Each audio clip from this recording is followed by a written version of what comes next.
Do a fair use, fair use. I'm not making any money. Just for educational purpose and criticism. Fair use, fair use. I'm not making any money. Yeah, this is Daily Beast, and I like that name. I like that name. Hey, that's what we are. We're in this Daily Beast, man. Right? Some politics, right? Politics, wars, rumors of wars, right? You know, it says U.S. orders Americans out of Iraq as threats escalates. So with all that, I want to give all praises, all honor, and all glory unto Yahweh, Bahasham, Yahweh Shai, Bahasham, Rachaha Kwadash. Double honor to the apostles and elders of Great Millstone who rule well and do well. To the elder apostles, bishops in Connecticut, the bishops, the preachers, the teachers, the evangelists, and the four winds preaching in truth and sincerity, risking your lives more now than ever, the hopeful elect. The elect, Shalom, to the Israelite foreigners whose phenotype may look like another nation, but bloodline goes back to Israel through your father and have come back to the fold.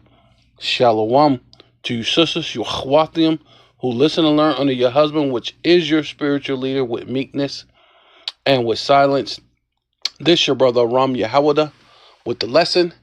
And this lesson is let the weak say, I am strong, because obviously, this was meant to be a weak nation, and they're causing more problems than a little bit, right? And it says, what is it? It says U.S.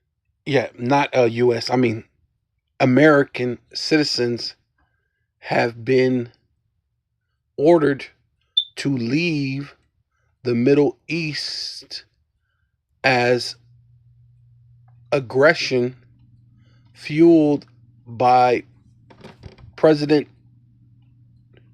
Donald Trump's war on Iraq continues to spread throughout the region. An alert was sent by U.S. Embassy in Baghdad, Iraq, right? Which I believe it's a capital. It's the capital of Iraq, which is Baghdad. On Saturday, ordering Americans out of the country entirely.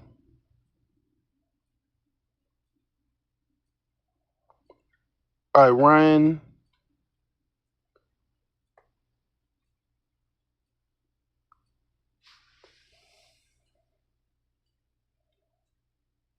alleged terrorists.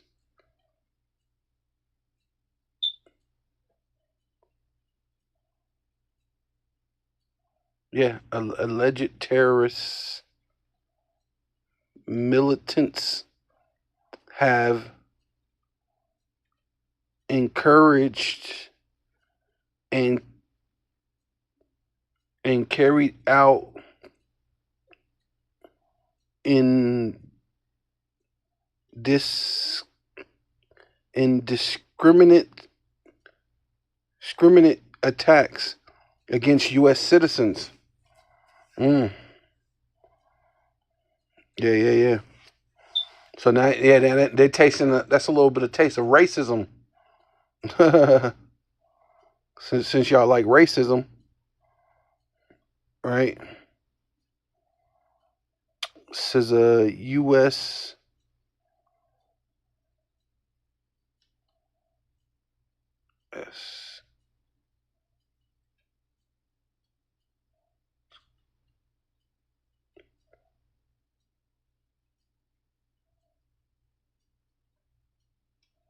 associate targets. Oh, citizens and the U.S. associated targets throughout Iraq, including the Kurds, Kurdans.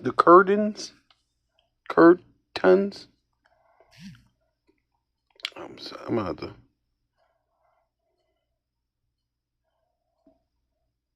Kurdistan. Kurdistan. Okay, Slaki. Kurdistan region of Kuwait. The Arabian minister reads U.S. citizens should leave Kuwait immediately since it started. Yeah, since the start of operations Epic Fury. Since the start of Epic Fury on February 28th, U.S. has issued an unprecedented number of level 4 not travel, do not travel, do not travel advisory advising American citizens in at least 16 different countries and territories have been issued depart now order, including Israel, Jordan, Saudi Arabia, and the UAE. Salakia, yo. At least 4 major embassies have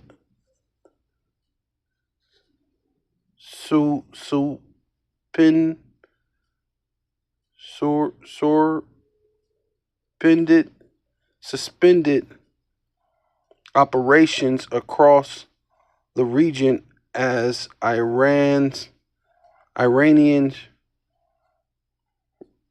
retaliation for war continues to rage, says the President Trump. Secretary of State Rubio and the Department of State, the Department of State have no higher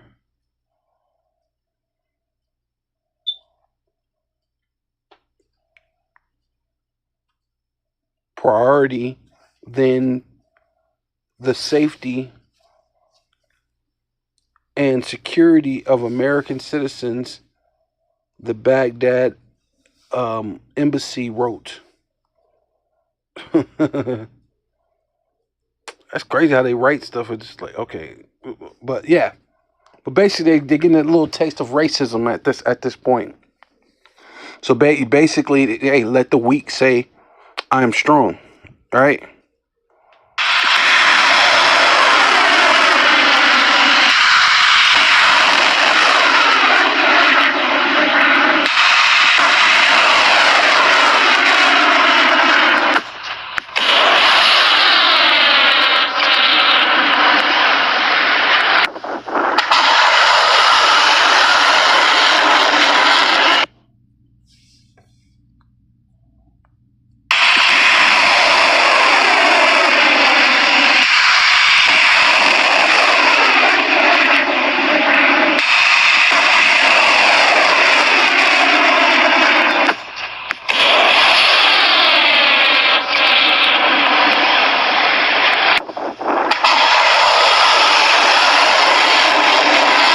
You know what? It split into 15 warheads in midair. It was moving at Mach 15, that is 15 times the speed of sound. And the Iron Dome, the defense system that Israel spent billions of dollars building, the system that the whole world believed was unbeatable, intercepted absolutely zero. Not one, not a single warhead. Zero. What you're about to hear is not a movie plot. This is real. It changes everything we thought we knew about modern warfare.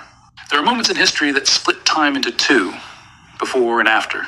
The moment the first atomic bomb was dropped, the moment a stealth jet appeared on radar screens for the first time, the moment a drone took out a general inside a heavily protected zone.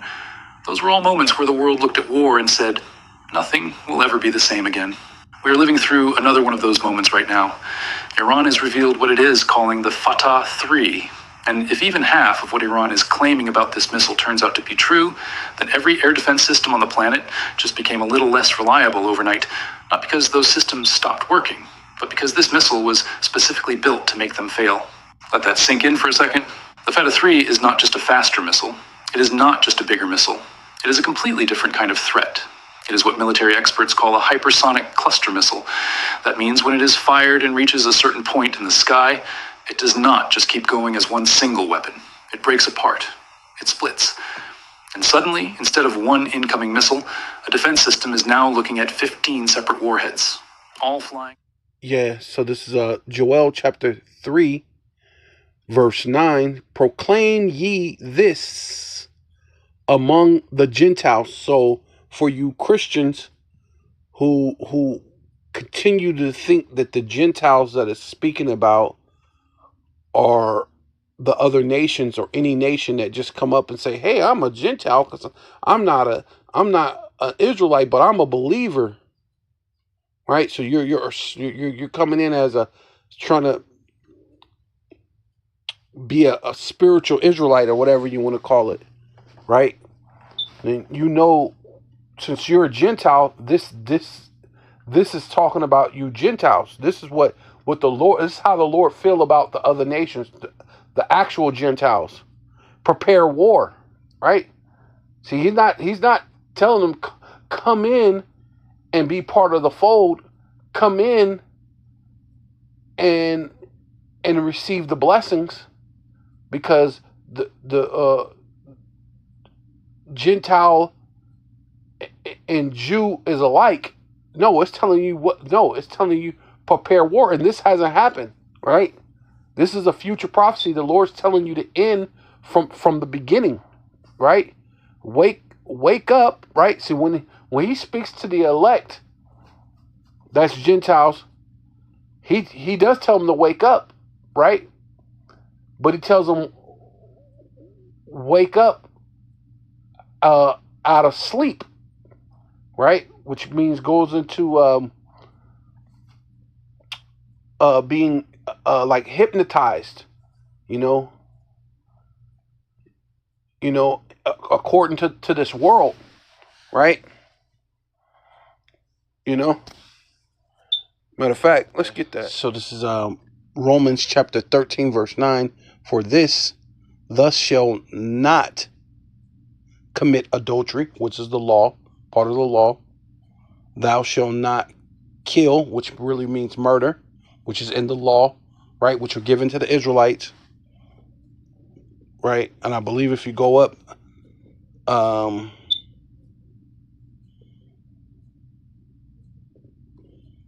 because it's speaking about our customs. It says, render therefore to all their duties tributes to whom tribute is due, right? Who's the tribute due to, right?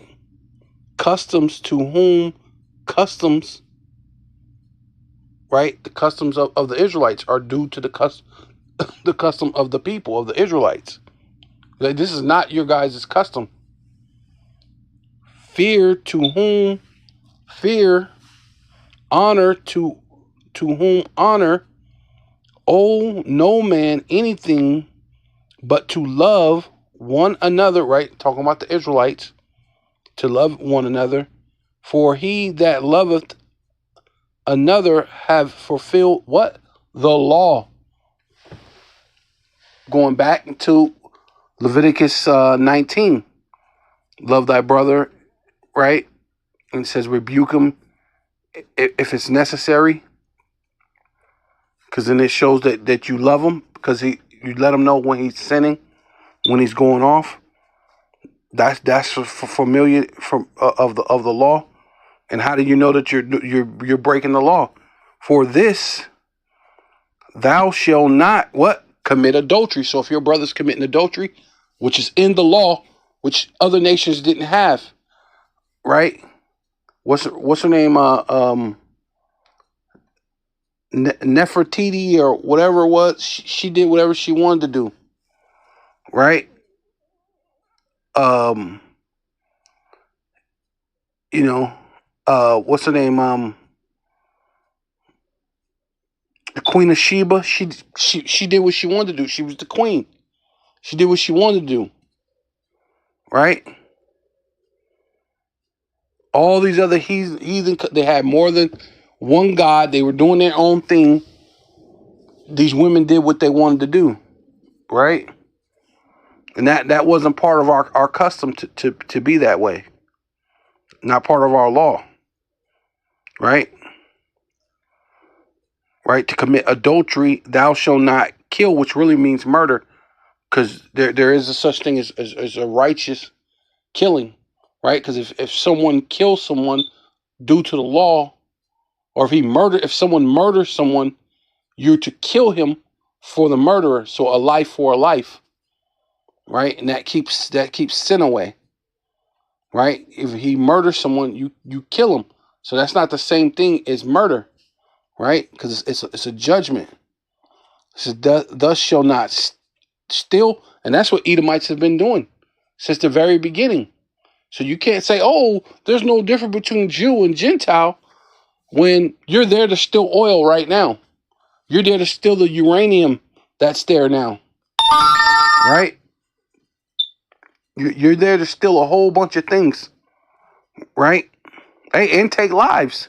That's a way of that's people don't understand. That's a way of stealing. That life don't belong to you. Yahweh is the father of spirits. Who are you to send missiles and this and that to unalive someone? So this ain't talking about just oh, you Gentiles, I love you. Go to war because I love you. No, these are the Gentiles the Lord hates. The Lord is going to bring you to the valley of Yahweh Shaphat to go to war. So these are the Gentiles. The Lord's trying to wake them up to tell them what? It says, thou shalt not steal, thus shalt not bear false witness, right? And that's all you got is fake news. Fake news, all it does is bear false witness. The Edomite woman who lied and said that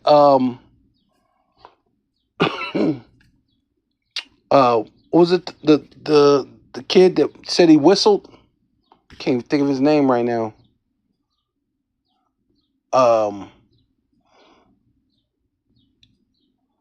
Damn. They were saying that the whole thing was very eerie. It was kind of similar to the Trayvon Martin type of situation, almost. Cause yeah, that devil was a liar, saying he went and then he went and chased him down and killed him. You know, Emmett Till, right? Lied about Emmett Till. So yeah, these things, your track records follow you. You haven't shown any love, right? All you ever did was bear false witness. To call us black is to bear false witness, right? We're many shades of brown. We're not black. To call us black Hebrew Israelites, that's false witness, man, right? It says, thus shall not covet, and that's all you Edomites have ever done. All you ever did is covet. But now it's supposed to be no Jew or no Gentile is any different, but you've coveted all around the world. That's why it says it will go to Habakkuk. Is his desire is as hell and cannot be satisfied, and is as death. So when you go and your insatiable lust for greed and to covet people's field, people's money, precious minerals, their women, hey, they die. Or the place ends up to be hell on earth, right? You know, like they do, like you did Gaddafi. That place is hell on earth now. You know?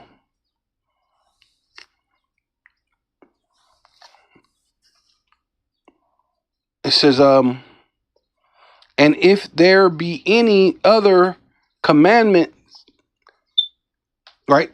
Talking about the Israelites, if there be any other commandments, these are the commandments that were given to the Israelites, not everybody else. It is briefly, not saying it's done away with, because he's not saying it's done away with. He's saying, look, these are some of the commandments, but it say if you just want to briefly just kind of give a synopsis of the laws or of our custom, it is briefly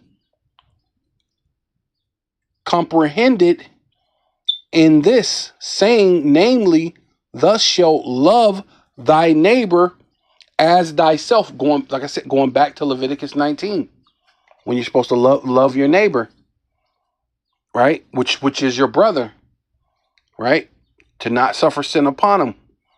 It says love worketh no ill to his neighbor. So wait a minute, you said we're only 3/5 of a man, but now God is for everybody. Now God is for everybody, the whole world, a whole array of people, right? From all different. I mean, there is a rainbow because the Lord said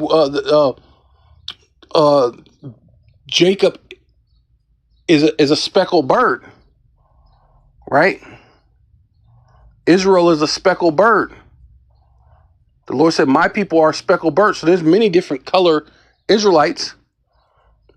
You know, some of them look like Chinese people. Some of them look like East Indian people. Some of them look like, even Esau look like Edomites. But they're not Edomites. Their bloodline, their phenotype looks like someone of another nation. But their bloodline, their spirit, especially if once you believe in this truth, the spirit is quickeneth, and that spirit is alive in them, which brings them that breath. And now you're an Israel of the Most High, right? Through your father, but also spiritually, because that's what it counts, right? It says love worketh no ill to his neighbor. Therefore, love is fulfilled. Love is the fulfilling of the law, right? Which is showing if you want to do it, you wouldn't go to someone else's country talking about we're gonna throw negotiation on top of the table and let's see if we can work to negotiate. And then at the same time you're negotiating, you start shooting missiles. You don't do no things like that, right? You don't enslave a people, not pay them, and then be like, hey, you don't deserve reparations.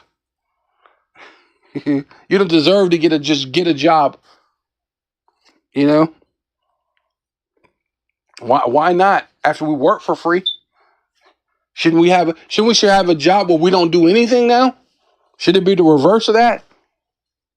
You know what I'm saying? Really, you shouldn't have to work at all. But if you're gonna make me work, I should be able to just go to work and not do nothing but get paid. Because I did everything and didn't get paid at one point in time. But hey, that's talking about something else. But let's get. Oh, let me go this in a blue letter. Yeah, so come right here. It's basically Romans 13:11.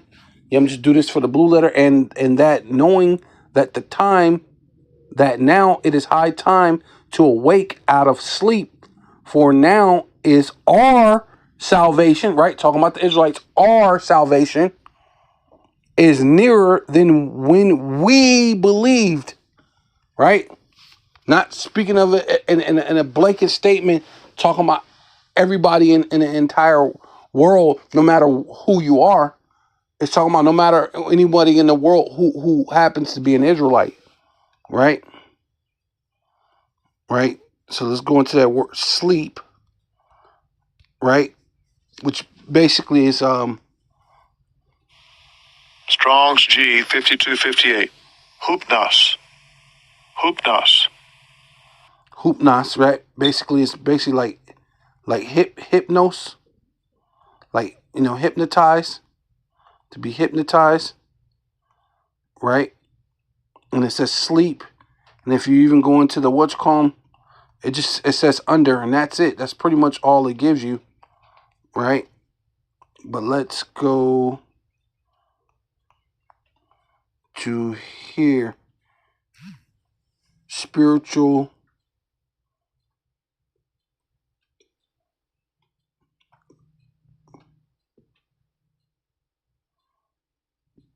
torpor, spiritual torpor, right?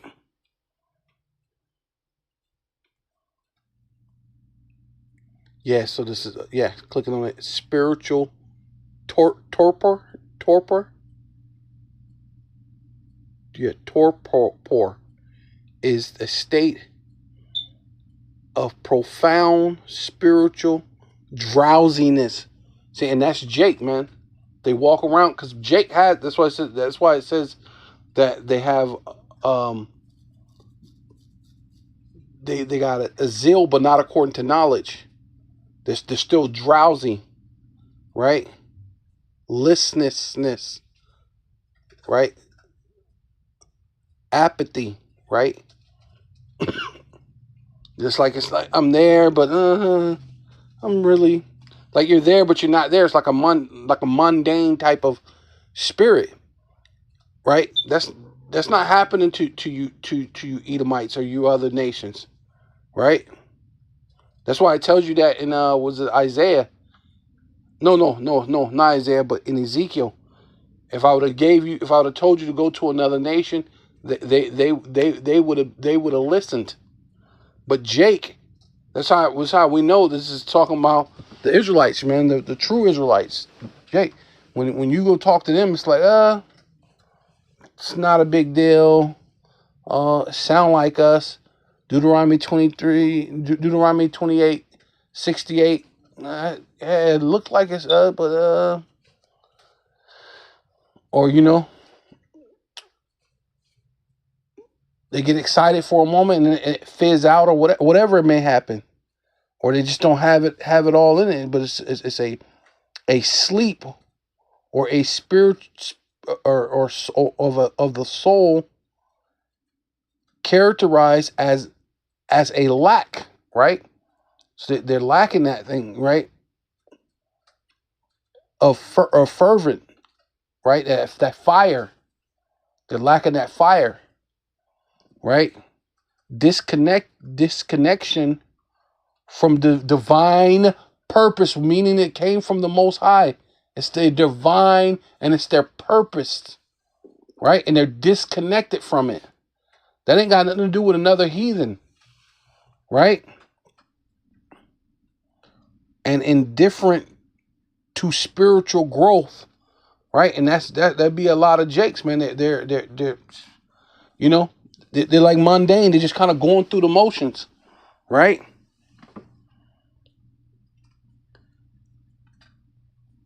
It represents a sloth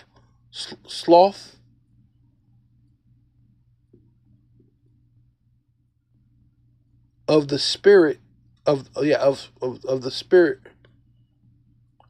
often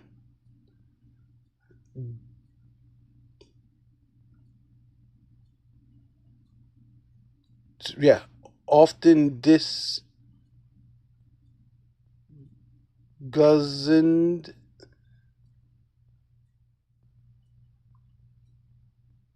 disgust, boredom. How you say it? Trying to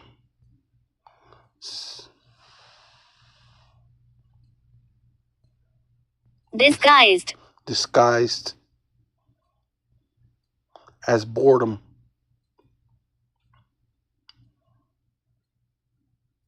Yeah, often disguised as boredom. Depression. depression, right? That's what Jake has, a lot of depression, or over communicated,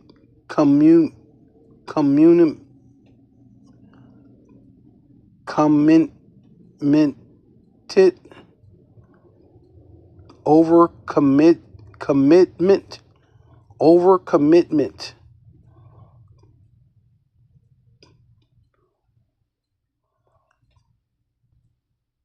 to mundane busyness, leading to a diminished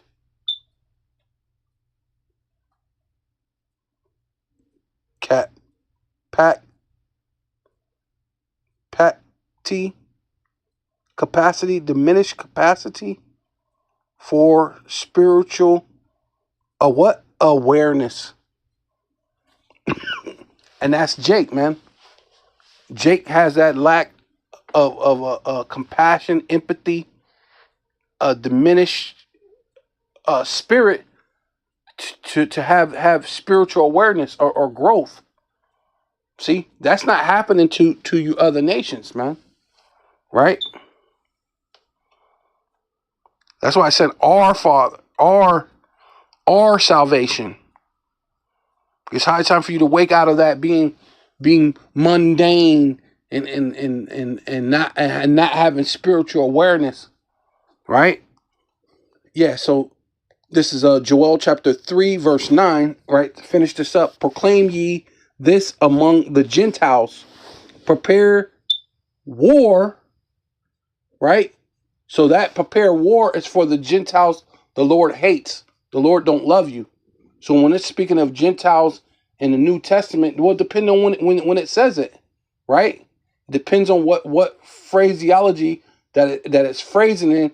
But anytime it's talking about salvation, it's talking about Israelite who's under a Gentile state of mind, right? A Israelite foreigner, right? Just so you can understand. Or Israelite stranger, just so you can understand. Or Israelite heathen, right? Because there's times where the Lord calls us heathens. There's a time when the Lord said your mother's a Hittite and your father is an Amorite, right? Right? So did that make the Israelites all of a sudden some Hamites? No, he was being facetious about the behavior of the Israelites, man. You're acting like you're these other nations, right? But this is actually talking about the actual other nations, because the Lord's ready to prepare war. Wake up the mighty man. Let all the men of war draw near, and let them come up, right? Hey, go get them all round up, get them all ready. North Korea has just been firing off their nuclear missiles. They're doing some practice, sharpening their sword, making sure it's ready, right? So it says, which is perfect, because when those things get shot off, he's not doing it where it's gonna hit them, but they're gonna. You ever hear about how people say when they get shot at, they've been shot at? I spoke to people who've been shot at, and they said they could hear the bullet go by the ear. So I can only imagine you kind of got that same type of thing when the missile comes down, because it's not a nuke like that with the explosion to it. It's without it, but it still has to come down. What goes up must come down. So I'm pretty sure, or when it flies over their head and it splashes in that water, it gives you an eerie feeling. You know what I mean? Showing you that it's that time for that battle, right? Let all the mighty men draw near. Let them come up. Beat their plowshares into swords, and their pruning hooks into spears. Let the weak say, I'm strong. Hey, see? And that's what's happening with Iran. Iran, which At least you thought it was a weak nation, right? They out there handing them the business, man. Giving them a tough time to the point that they say, hey, look, y'all need to move. Y'all, all the Americans, get out of all these Middle Eastern countries and go home. Right? You know, says, assemble yourselves and come all ye heathen. See, it's actually talking about you actual heathen, not talking about an Israelite. See, this ain't talking about salvation. This is talking about judgment. So it's talking about you heathen. So where's all the love that the Lord's talking about you heathen? And then he's not speaking about you individually. He's saying you heathen, which meaning nations. You Gentiles, meaning nations. He's not talking about an individual, right? So this ain't, you know, I don't know where you get that from, and this hasn't happened yet. Oh, actually, it's currently in the works right now, should I say? Right? It's not fully there yet, right? Because World War III is not in its full capacity, but I mean, this part's happening. They're gathering, right? They're assembling together. Assemble yourselves together, all ye heathen, and gather yourselves together round about thither, cause thy mighty ones to come down, O Yahweh, right? And eventually it's going to be a war. It's going to be a World War III, but then it's going to be a war of worlds, right? When the Lord sends down his mighty ones, which are the angels, right? Which is Michael and Yahweh Shai, says, let all the heathen, let the heathen be weakened,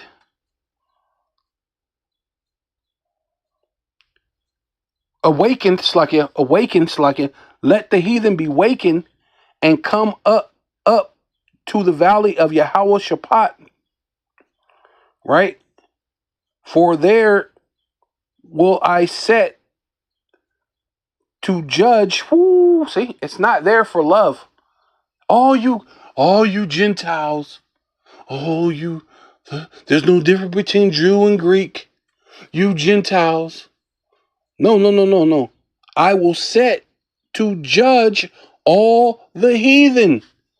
All you heathen, you Gentile. Oh, I'm coming to show you love. No, I'm coming to judge. Right? Judge all the heathen round about. So this ain't about coming to show you any type of love, any type of salvation. But that's happening right now. Definitely Iran is showing that they're strong.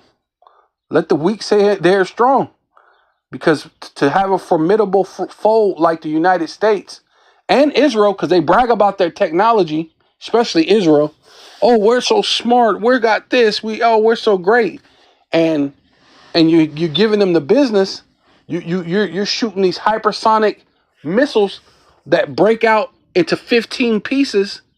So then the Iron Dome is rendered inoperable, right? So that's definitely saying the weak is strong. So with all that, I want to give all praises, all honor, and all glory unto Yahweh, Bahasham, Yahweh Shai, Bahasham, Racha HaKodash. Double honor to the apostles and elders of Great Millstone who rule well and do well, to the elder apostles, bishops in Connecticut, the bishops, the preachers, the teachers, the evangelists, and the four winds, preaching in truth and sincerity, risking your lives more now than ever, the hopeful elect. The elect, Shalom, to the Israelite foreigners who phenotype may look like another nation, but bloodline goes back to Israel through your father and have come back to the fold. Shalom, to sisters, Yuachwatim, who listen and learn under your husband, which is your spiritual leader, with meekness and with silence, and the Baba Ball, and Chum Yasharallah.